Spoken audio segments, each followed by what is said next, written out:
অন্তর্ভুক্ত হলেন তাদের নাম ঘোষণা করছি আমি।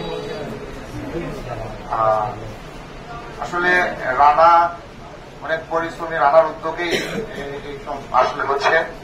এ কারণে তাকে আপাতত আমরা সিনিয়র সহসভাপতি হিসাবে মোহাম্মদ শামসের রানাকে আমরা নাম ঘোষণা করছি। আমাদের আর এক ছোট ভাই ঢাকা ইউনিভার্সিটির ছাত্র এবং বাংলাদেশের আওয়ামী লীগ সরকার থাকা অবস্থায় যে মেট্রো রেল তৈরি হয়েছিল, মেট্রো রেলের যে উদ্যোগটি, তার সে বিএনপি করে সত্ত্বেও তার লগোকে অ্যাভয়েড করতে পারেনি। তাহলে তার হাতের কারুকার্য কত ভালো, কত ইয়ের ব্যাপার, এটা আমাদের মাথায় রাখতে হবে। সে আসলে আরো অনেক বড় জায়গায় থাকার দরকার। ভবিষ্যতে হয়তো তাকে সভাপতি, সেক্রেটারি এগুলো জায়গাতে আমরা নিয়ে যাবো। আজকে আমরা উপস্থিতি একটা ইয়ে করলাম। আমরা সহসভাপতি হিসাবে আলী আহসান নিশানকে আমাদের সংসদ আমাদের আর এক সহসভাপতি আমাদের ছোট ভাই নওগাঁ সদর থানা শ্রমিক দলের সাধারণ সম্পাদক সাজু আহমেদকে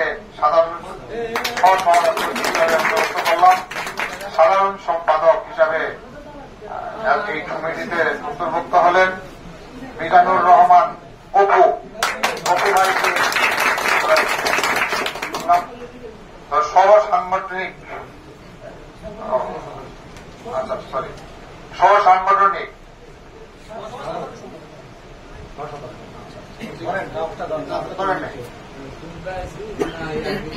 সাধারণ সম্পাদক হিসাবে অন্তর্ভুক্ত করা হল মোহাম্মদ চঞ্চল হোসেন, চঞ্চল ভাই।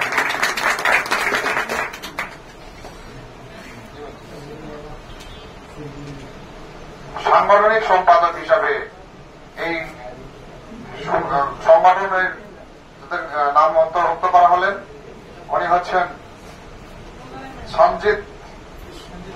সঞ্জিত হাসান রাসেল ভাইকে আমরা সহ সাংগঠনিক সম্পাদক। ইঞ্জিনিয়ার নুরুল আলমকে আমরা দপ্তর সম্পাদক রুবেল হোসেন। আমরা আচ্ছা যাই হোক আছে সহ দপ্তর সম্পাদক হিসাবে আমরা এই সংগঠনের তাদের নাম অন্তর্ভুক্ত করলাম। সে হচ্ছে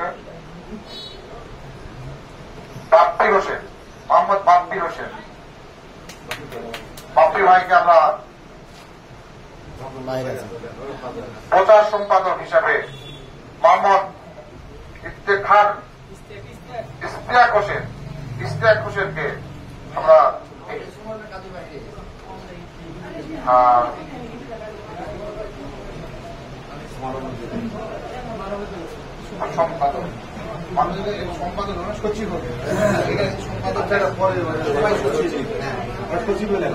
মানবাধিকার সচিব হিসাবে অন্তর্ভুক্ত হলেন গোলাম রাব্বানী।